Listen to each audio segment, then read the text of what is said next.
Les contrôles non destructifs.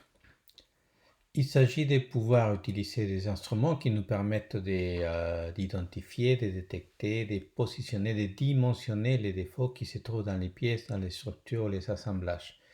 Donc, il s'agit également de pouvoir mesurer de façon indirecte les caractéristiques du matériau, quelle est son épaisseur, quel est l'état de ces matériaux, est-ce qu'il y a des défauts, est-ce que la structure correspond bien à ce qu'on attend, et éventuellement même les compositions de ces matériaux, etc. Donc il s'agit de pouvoir contrôler ces matériaux sans les altérer, sans les modifier, et en utilisant des méthodes qui sont non invasives, c'est-à-dire qui ne vont pas pénétrer les matériaux, qui ne vont pas non plus les détruire.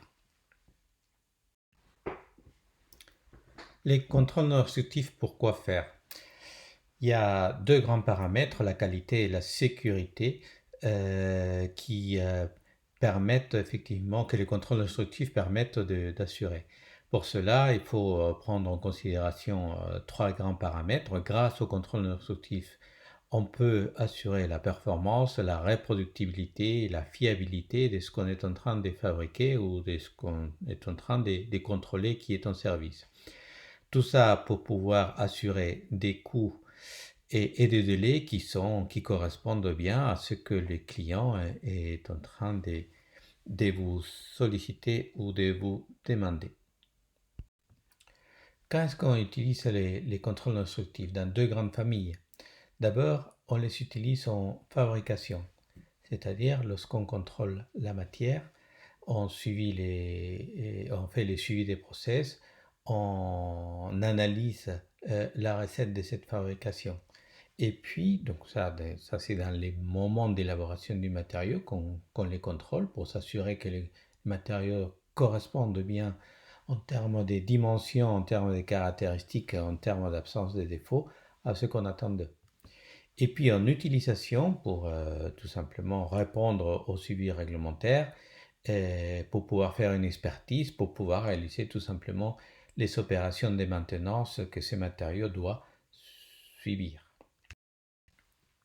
Pour la mise en œuvre des contrôles non restrictifs, il est nécessaire que la qualité de la mise en œuvre soit vraiment assurée en utilisant des procédures adaptées, c'est-à-dire qu'on définisse bien de quelle manière on va contrôler nos appareils, nos matériaux, pardon, les pièces qu'on souhaite contrôler. Il faut bien définir quel est le matériel à vérifier, quelles sont ses caractéristiques, s'il est métallique, s'il est non métallique, s'il est conducteur, etc.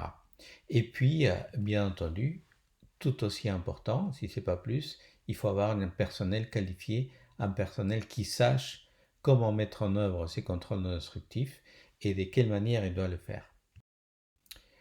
Alors, cela veut dire qu'il faut définir des normes qui sont bien spécifiques, des manières de les contrôler, qui nous permettent de définir quels sont les produits à contrôler, quel appareillage on va utiliser, de quelle manière on va réaliser le contrôle et de quelle manière on va traiter ces résultats.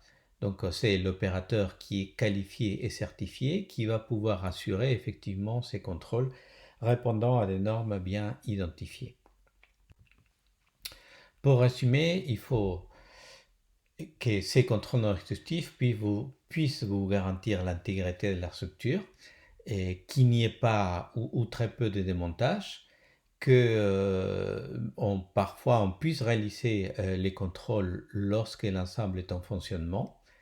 Et ça c'est très intéressant et important parce que ça permet de gagner du temps. Il faut savoir, et ça c'est aussi important, savoir quels sont les défauts qu'on peut rechercher. Et par exemple, on a vu dans la défectologie les défauts qui viennent de la soudure, dans la ZAT ou la zone fondue, ou lors de la mise en forme, etc.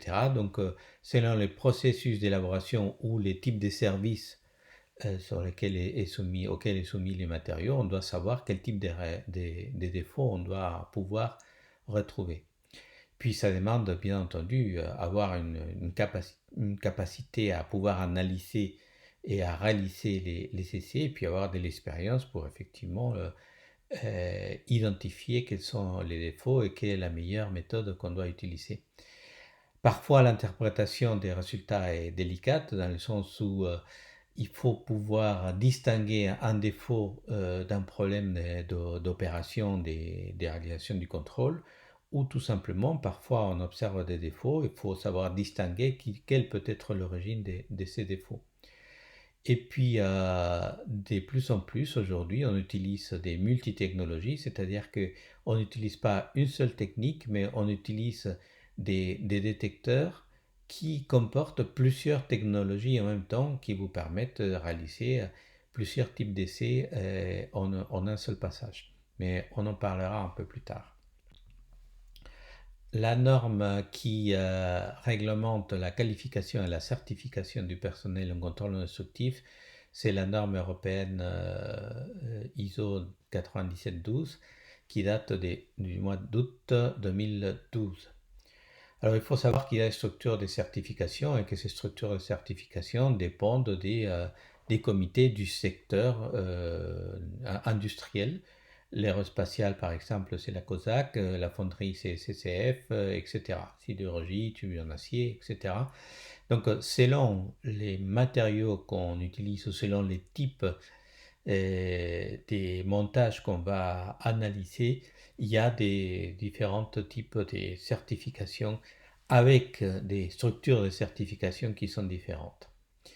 Alors pour terminer, non, même juste pour vous montrer différents types de méthodes avec les symboles.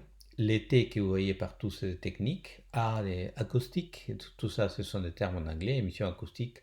Courant de Foucault, c'est les E pour eddy currents. Étanchéité, CLT, magnétoscopie, MT, reçu H, radiographie, ultrason, examen visuel. Et puis il y a d'autres comme la thermographie infrarouge que vous verrez sans doute un peu plus tard. Il faut savoir que pour la certification, il faut un certain niveau de compétences. Les niveau 1, c'est l'opérateur qui suit tout simplement un certain nombre d'instructions euh, qui lui sont données. Les niveaux 2, c'est le niveau technicien qui réalise les contrôles et qui est responsable du choix de la méthode. Donc, qui, en fonction du montage, en fonction de la pièce, va déterminer quel est le type de contrôle qui doit être réalisé, si c'est l'ultrason, l'aérographie, courant de Foucault, etc. Et puis le niveau 3, qui est le niveau le plus élevé, c'est celui qui réalise et dirige toutes les opérations, qui réalise des montages, qui peut concevoir des montages éventuellement pour utiliser des techniques uniques ou des techniques complémentaires. Donc il y a des qualifications et certifications pour chaque niveau. Et chaque niveau demande un nombre, un volume horaire des formations. Et pour pouvoir passer au niveau supérieur, il faut avoir aussi un volume horaire d'expérience professionnelle dans les contrôles des opérations. Vous, en tant que DUT par exemple, vous pouvez accéder directement au niveau 2 à condition de suivre un volume d'heures de formation est suffisamment important et qui est supérieur bien sûr au niveau 1. Voilà pour des manières très globales ce que sont les contrôles non instructifs et qu'on détaillera de manière individuelle en vous décrivant chaque technique lors des séances des travaux dirigés.